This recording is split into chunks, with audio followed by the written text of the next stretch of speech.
অনেকটা চানাচুরের মতো, খেতে ভালো লাগবে, দেখতে সুন্দর, কিন্তু এটার কোনো পুষ্টিগুণ নাই। তো এই বাজেটটাকে আমাদের কাছে সেরকমই মনে হয়েছে, উচ্চবিলাসী, বাস্তবতা বিবর্জিত, এবং এটা একটা ঋণগ্রস্ত দেশের মানুষের উপর ঋণের চাপটা আরো বাড়াবে। এই বাজেটের ইতিবাচক এবং নেতিবাচক দিক উভয়ই রয়েছে। আমরা উভয়টাই পর্যালোচনা করছি, বিশ্লেষণ করছি, এবং অর্থমন্ত্রী পুরো বক্তব্য আপনারা শুনেছেন। তিনি পুরো বাজেট এবং তার এই সরকারের আর্থিক যে পরিকল্পনা সেটা উপস্থাপন করেছে। আমরা যদি একটু ভালো কথা দিয়ে শুরু করি, তাহলে আমাদের একটু স্বস্তির জায়গা হচ্ছে যে শিক্ষা খাতে, স্বাস্থ্য খাতে বাজেটের বরাদ্দ বেড়েছে। সামাজিক নিরাপত্তা খাতে, যেহেতু এই সরকার প্রথম থেকেই নির্বাচনের আগে থেকেই কার্ডের রাজনীতি করে যাচ্ছে, স্বাভাবিকভাবে সামাজিক নিরাপত্তা খাতে বাজেট বরাদ্দ বৃদ্ধি পেয়েছে, যেটা মানুষ কিছুটা উপকার পাবে বলে আমরা মনে করছি। আর নিত্য প্রয়োজনীয় বেশ কয়েকটি দ্রব্যের কর কমানো হয়েছে। আমরা আশা করি সেটা যদি ইমপ্লিমেন্ট করতে পারে, যদিও অর্থমন্ত্রীর বক্তব্য আমরা পাইনি যেটা কিভাবে ইমপ্লিমেন্ট করবে, ব্যবসায়ীরা যদি এটা না মানে তখন কি করবে, কিন্তু যদি ইমপ্লিমেন্ট করা যায় তাহলে দ্রব্যমূল্যের দাম কিছুটা কমে আসার কথা। আমাদেরকে এখন দেখতে হবে সামনে।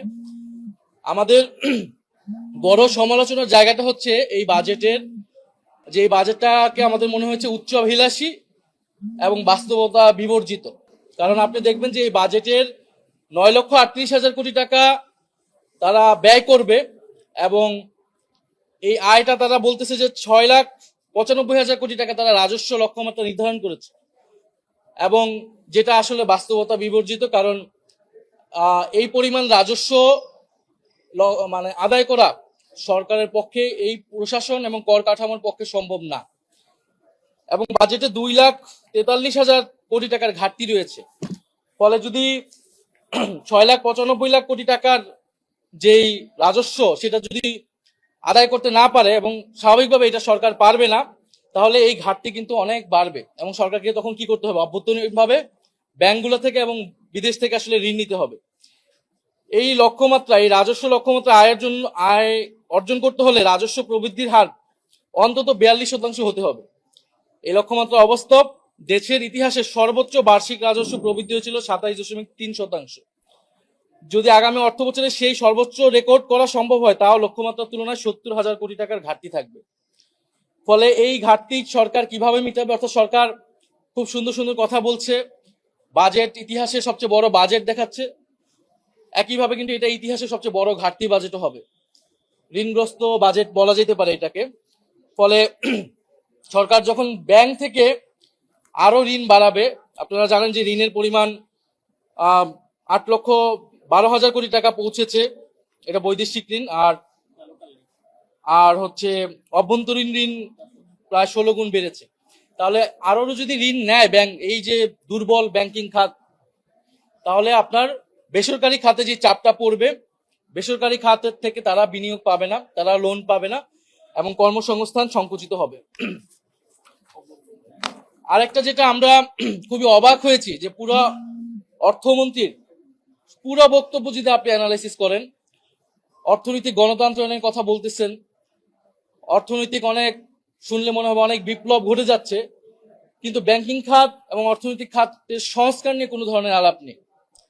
ঋণ খেলাপিদের বিরুদ্ধে কি ব্যবস্থা নিবে, লুটেরা গোষ্ঠীদের বিরুদ্ধে সরকার কি ব্যবস্থা নিবে, পাচারকৃত অর্থ সরকার কোন প্রক্রিয়ায় ফেরত আনবে, এইটা ছিল সরকার কিভাবে আয় বৃদ্ধি করতে পারে বা দেশের অর্থ কিভাবে বাড়ানো যেতে পারে, সেটা নিয়ে কিন্তু অর্থমন্ত্রীর পুরো বক্তব্যে আমরা কিছু পাইনি। ব্যাংকিং খাত কিভাবে তারা সংস্কার করবে, ইসলামী ব্যাংক এটা আমাদের সামনে একটা বড় উদাহরণ, যেটা নিয়ে সংসদে অলরেডি বিতর্ক হয়েছে, আপনারা সবই শুনেছেন। এবং অর্থমন্ত্রী কিন্তু, মাননীয় অর্থমন্ত্রী নির্বাচনী ইস্তেহারে তাদের ছিল, বিএনপি নির্বাচনী ইস্তেহারে, যে তারা আর্থিক খাতে কোনো রাজনৈতিক নিয়োগ দিবে না, রাজনৈতিক বিবেচনা করবে না। বাংলাদেশ ব্যাংকেই আমরা সর্বপ্রথম বিতর্কিত সমালোচিত নিয়োগ দেখেছি, দলীয় নিয়োগ দেখেছি। ইসলামী ব্যাংকে এখন আবারও এস আলমের হাতে তুলে দেওয়ার একটা প্রক্রিয়া চলমান রয়েছে।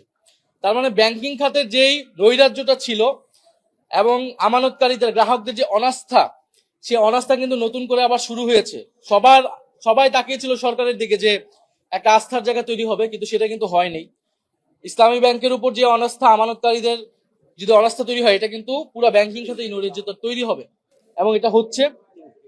এবং খেলাপি ঋণদের বিরুদ্ধেও এই সরকার কি ব্যবস্থা নেবে, এটা আমরা প্রথম অধিবেশনে এই প্রশ্নগুলো, এই পয়েন্টগুলো তুলেছিলাম, সেগুলাও অর্থমন্ত্রীর পুরো বক্তব্য আসলে আমরা পাইনি। তো সামগ্রিকভাবে এই বাজেট নিয়ে আমরা খুব বেশি আশাবাদী হতে পারছি না। এই বাজেট বক্তব্য আপনার শুনলে অনেক সুন্দর মনে হবে, কিন্তু এটা আসলে দেশের অর্থনীতির কোনো মৌল পরিবর্তন করতে পারবে না। এবং অর্থনৈতিক সংস্কার রাজনৈতিক সংস্কার থেকে বিচ্ছিন্ন না। আমরা দেখেছি এই সরকারের রাজনৈতিক সংস্কারের ক্ষেত্রে তার কমিটমেন্ট, তার অর্জন হচ্ছে শূন্য।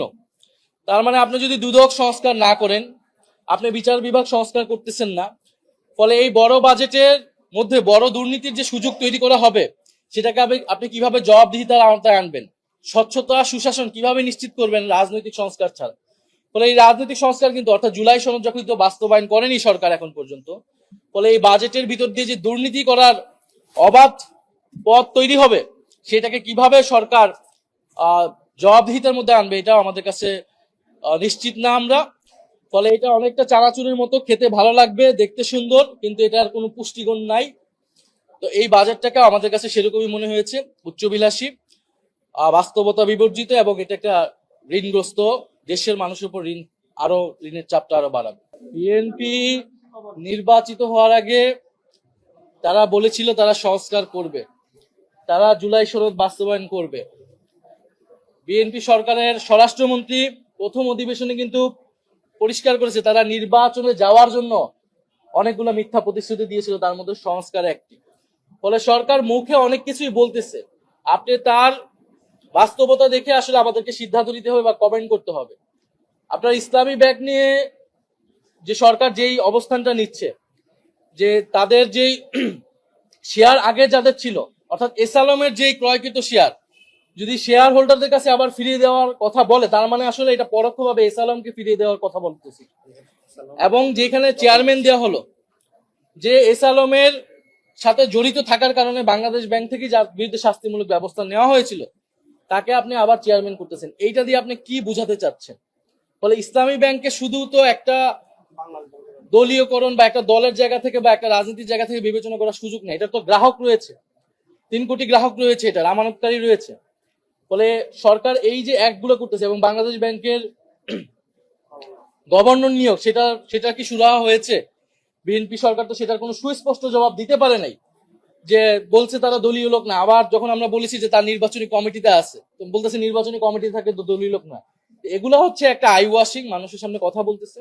ফলে এই বাজেটের যে একদম সম্পূর্ণভাবে নেতিবাচক, এটা কিন্তু আমরা বলছি না। আমরা বলতেছি শিক্ষা খাতে বৃদ্ধি পেয়েছে, স্বাস্থ্য খাতে বৃদ্ধি পেয়েছে, সামাজিক নিরাপত্তা বৃদ্ধি পেয়েছে, কর অনেকগুলা জায়গায় কমানো হয়েছে, এগুলো আমাদের জন্য ইতিবাচক। কিন্তু মৌলিক পরিবর্তন, আমরা তো গণ অভ্যুত্থানের পরে যেটা বৈষম্য কমিয়ে আনার জন্য যে অর্থনৈতিক ব্যবস্থা প্রয়োজন ছিল, সম্পদ যেখানে গুটি কয়েক মানুষের কাছে সীমাবদ্ধ হয়ে গিয়েছিল, বৈষম্য সমাজে বেড়েছে এবং প্রচুর টাকা লোটপাট হয়েছে, পাচার হয়েছে, যেই প্রক্রিয়ায়, এই প্রক্রিয়াগুলো কি এই সরকারের সময় স্টপ হবে কিনা, সেটাই তো অর্থনৈতিক সংস্কার এবং রাজনৈতিক সংস্কার। সেরকম কিছু আমরা এই সরকার থেকে দেখিনি।